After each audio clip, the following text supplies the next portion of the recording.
ACC premiere cup में अगर आप बात करें तो आज कहीं ना कहीं आप कह सकते हैं कि आज पहला वो दिन घटा है जहां पर सिर्फ एक ही फेस के गेम्स कहीं ना कहीं हुए हैं, सुबह के फेसेस, और उसमें ही बहुत सारी इंटरेस्टिंग चीज़ें हमें आज देखने को मिली है। इतना ज़्यादा एक्साइटमेंट इन दोनों मैचेस को लेकर, किसी दो मैचेस को लेकर अभी तक इस एसीसी प्रीमियर कप में इतना नहीं था जितना इन दो मैचेस को लेकर था, क्योंकि बहुत सारी चीज़ें राउंड अप थी ग्रुप ए से रिलेटेड, जो अब जाकर फाइनली क्लियर हो गई हैं कि ग्रुप ए से आखिर कौन सी वो दो टीमें क्वालिफाई कर रही हैं। जी हाँ, नेपाल जो कि टेबल टॉपर बनी, 4 के 4 मैचेस जीतकर पहुंच गई है सेमीफाइनल में, पहले ही पहुंच चुकी थी। आज उन्होंने 4 के 4 मैचेस यहां पर जीते और उनकी जीत के साथ साथ हांगकांग ने भी जी हां यहां पर सेमीफाइनल में अपनी जगह बना ली है। लेकिन हांगकांग को यहां पर क्रेडिट देना होगा, जिस तरह से हांगकांग ने इस गेम में मलेशिया को आज मात दी, वो कमाल का रहा है। जी हाँ, मलेशिया के लिए कितना सिंपल सा इक्वेशन था कि उन्हें सिर्फ हांगकांग को यहाँ पर हराना था और वो यहाँ पर क्वालिफाई करते हुए नजर आते, और सऊदी अरब अगर हार जाता तो मलेशिया आसानी से यहाँ पर क्वालिफाई कर जाता। लेकिन यहाँ पर हांगकांग को चाहिए थी एक बहुत बड़ी भारी भरकम जीत, अपने नेट रन रेट को जो -1 पे था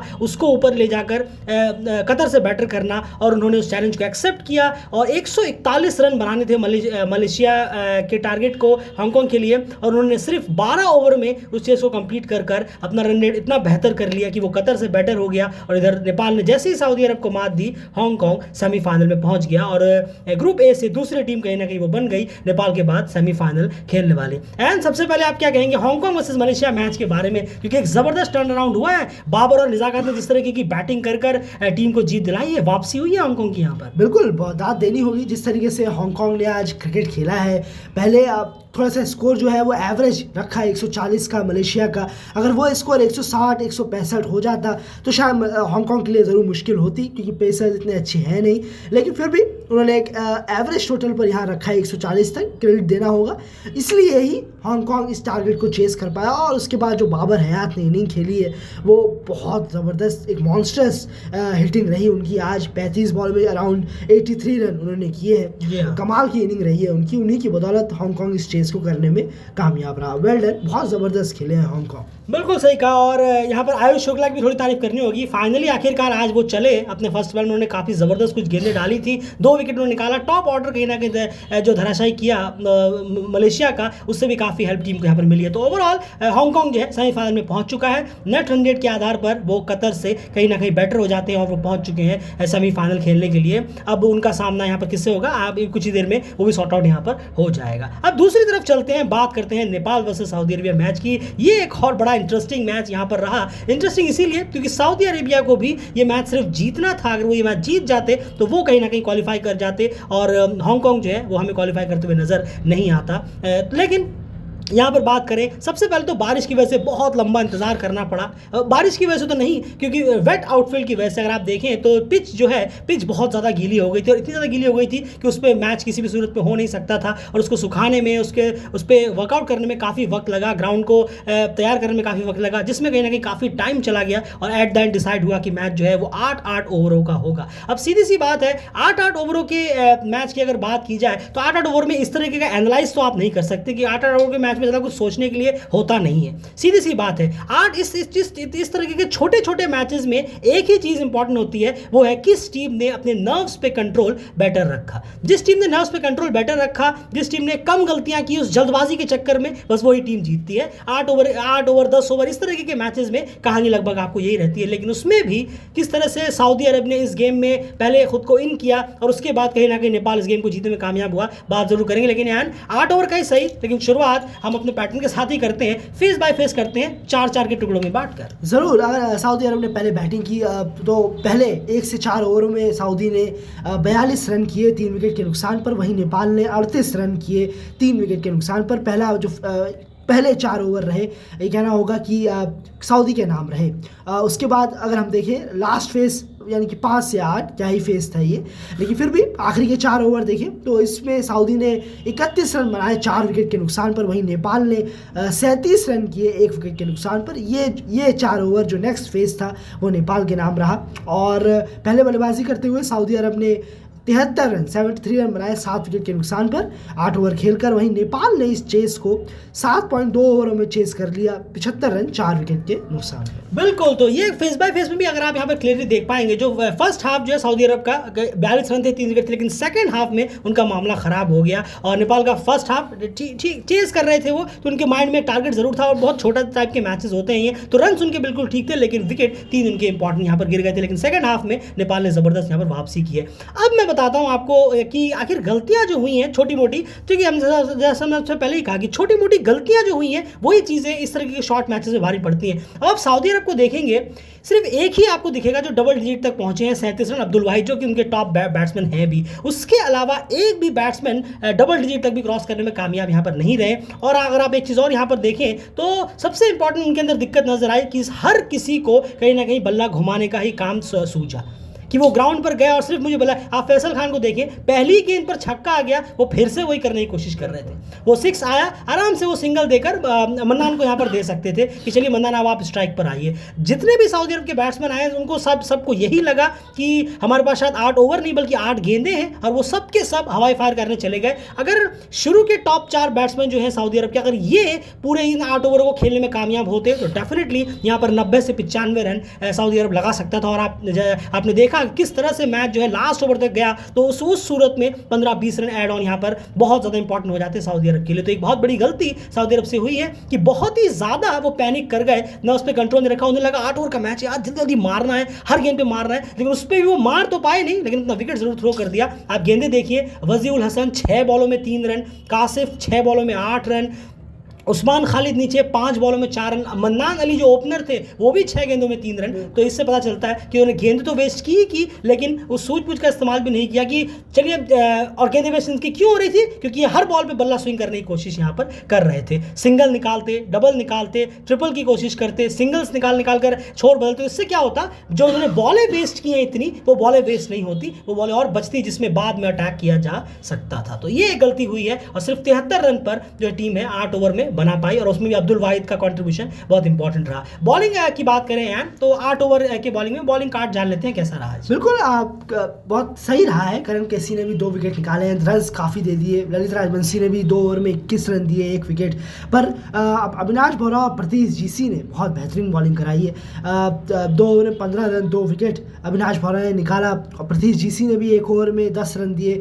एक बाउंड्री इनके ओवर में लगाई थी, बाकी इन्होंने अच्छा ही ओवर डाला था, पर विकेट्स यहाँ पर सभी ने निकाले। करण पेसर ने भी अच्छी कराई है, और दीपेंद्र ने लास्ट में आए। आउमन होता यह है कि शायद लूज बॉल डाल दें, लूज डिलीवरी डाल दें, नो बॉल भी जबकि उन्होंने डाल दी थी, लेकिन 6 ही रन उन्होंने दिए। सामने वाले सऊदी अरब के बल्लेबाज कुछ कर नहीं पाए खासा।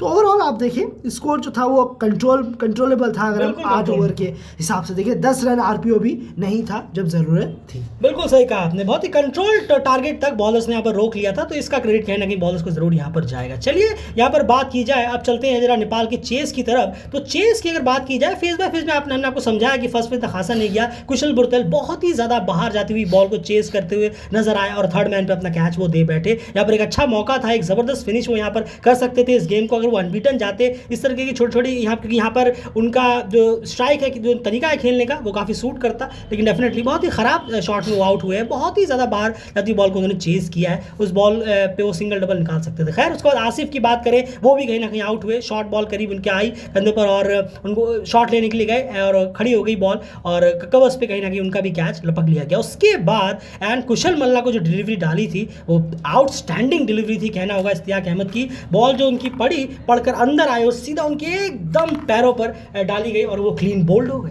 नहीं, बिल्कुल सही कहा आपने, बहुत ज़बरदस्त बॉल थी। तारीफ करनी होगी इश्तियाक की, आउटस्टैंडिंग डिलीवरी थी, कोई जवाब आउमन रहता नहीं है जब आप ऐसी बॉलें डालें किसी बल्लेबाज को। किसी भी के पास बहुत कम होते हैं जो अपना बल्ला ले आते हैं, टाइम पर बच जाते हैं, जिसका परसेंटेज बहुत ही कम रहता है, लेकिन आउटस्टैंडिंग डिलीवरी थी इश्तियाक की तरफ से। बिल्कुल, कुछ अगर आप कहें तो बिलाल खान ने जो डाली थी अलीचंद शराफू को, अभी जो बोल्ड मारा था, क्योंकि उससे भी ज़्यादा, क्योंकि ये तो बहुत ज़्यादा ब्लॉक होल पे थी। उसके बाद यहाँ पर दीपेंद्र सिंह एरी और गुलशन झा के ऊपर दारोमदार था कि उस गेम को आगे लेकर जाएं, क्योंकि यहाँ तक जो है वो टीम बहुत मुश्किल में थी। अगर आप देखें तो ऊपर के टॉप 3 बल्लेबाज चले गए थे और सिर्फ 4 रन वो अपने बल्ले से जोड़ पाए थे, यहाँ मुश्किल में थे। और दीपेंद्र सिंह एरी गुलशन झा ने एक वहाँ पर एक मिनी पार्टनरशिप टाइप की थी, क्योंकि इस मैच में 73 रन के टारगेट में तो वो पार्टनरशिप बहुत इंपॉर्टेंट हो जाती है, वो मिनी भी नहीं रहती है। 17 रन दीपेंद्र ने भी यहाँ पर किए बिना टाइम वेस्ट किए। 9 गेंदों में 190 की स्ट्राइक रेट से उन्होंने 17 रन कर दिए और रन्स के चक्कर में ही, निकालने के चक्कर में कहीं ना कहीं वो कैच थमा बैठे, अगर मैं बात करूं बैकवर्ड स्क्वायर लेग पे। उसके बाद गुलशन झा और रोहित पटेल ने मेक श्योर किया कि इस चेस को हम फिनिश करके जाएं और कोई ज़्यादा दिक्कत हो नहीं। गुलशन झा ने काफ़ी इंपॉर्टेंट और अच्छी इनिंग यहाँ पर खेली, क्योंकि अंडर प्रेशर वो थे आयन यहाँ पर, क्योंकि टारगेट छोटा था लेकिन नेपाल उस वक्त प्रेशर में था जब गुलशन झा बैटिंग कर रहे थे। नहीं, जरूर देखिए, तीनों ने बहुत अच्छी बल्लेबाजी की है। आप दीपेंद्र, गुलशन और रोहित ने बहुत अच्छी बल्लेबाजी की है। एक तेजी के साथ जो रन्स किए हैं वो बहुत तारीफ करनी होगी यहाँ जो बनती है तारीफ। वो वाकई में डाउन बदला, हालात बदले, पर रन्स उन्होंने यहाँ पर ज़रूर किए हैं। तो बहुत बहुत अच्छी पारी रही। इससे और बूस्ट मिलेगा कि हमें किसी भी डाउन पे भेजिए, हम खेल सकते हैं, रन्स कर सकते हैं। ऐसा नहीं है कि आप डाउन बार बार चेंज करते रहे, वो तो आज हालात ऐसे हो गए, 8 ओवर का मैच हो गया इसलिए बदलना पड़ा। लेकिन फिर भी जब प्लेयर को all of a sudden 8 over का मैच मिला तो दीपेंद्र, गुलशन और रोहित ने उस पर पूरी तरीके से खरे उतरे हैं। गुलशन झा भी और तेज़ी के साथ खेले हैं। अगर रोक के खेलते तो ये मैच भी हार चुके होते, कोई अगर इतना धीरे खेलता तो। पर रोहित ने भी 7 बॉलों में 16 नॉट आउट, गुलशन ने भी बहुत बहुत अच्छी इनिंग खेली है और दीपेंद्र ने भी कमाल की इनिंग रही है तीनों की। बिल्कुल, और ये चीज़ और ज़्यादा फिर बेहतर तारीफ करने लायक हो जाती है कि आपका जो हालात थे वो काफ़ी ख़राब थे, आपके टॉप 3 बल्लेबाज बहुत जल्दी पैदा लौट गए थे। उसके बाद इस तरीके की इनिंग्स यहाँ पर निकल कर आई हैं जो कि मैच जिताने में कामयाब रही। ये बहुत बूस्टअप देगा नेपाल को डेफिनेटली सेमीफाइनल से पहले। तो चलिए, ये यहाँ पर बात रही बैटिंग की। बॉलिंग कार्ड की बात करें यार, पूरी कोशिश की है सऊदी अरब ने, क्या कहेंगे आप? 73 रन महज थे लेकिन कोशिश पूरी नहीं है। बिल्कुल बिल्कुल, खास करके जो उनके 2 पेसर्स रहे, इश्तियाक और उस्मान। जी हाँ, जरूर कोशिश किया। अच्छा, बस बल्लेबाजों की तरफ से 15 रन 20 रन कम जरूर पड़े हैं। जैसा आपने बताया, पहले फर्स्ट इनिंग में जैसा खेलना चाहिए था वो खेला नहीं, पर इश्तियाक अहमद और उस्मान नजीब ने ही पूरी कोशिश की है बचाने की, गेम को क्लोज लाने की। बाकी जैनुल अबदीन, वाजी उल हसन, हिशम शेख तो आ ही थे और वो भी रन खा गए, छक्का माफ़ कीजिएगा, वो भी रन खा गए और उसके बाद कुछ बचा ही नहीं गेम में।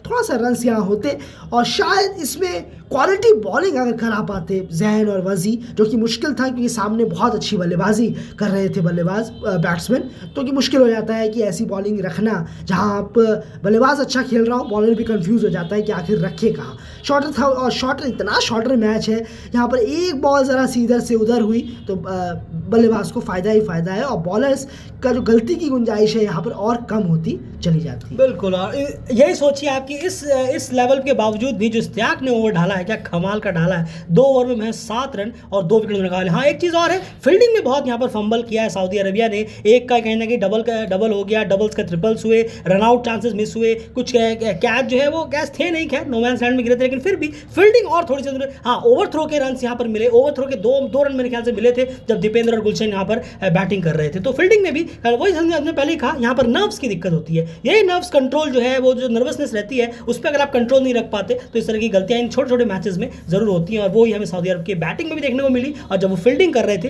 तब भी हमें देखने को यहाँ पर जरूर मिली। और इसी तरह से इस गेम को नेपाल ने जीता और नेपाल और हांगकांग दोनों सेमीफाइनल के लिए क्वालिफाई यहाँ पर कर चुके हैं। तो फिलहाल इस वीडियो में इतना ही। बने रहिए डेली क्रिकेट चैनल के साथ। बाकी कम्युनिटी टैब चेक करना मत भूलिए और बाकी सारे अपडेट्स के लिए डेली क्रिकेट चैनल को सब्सक्राइब जरूर कर लीजिए। बाय।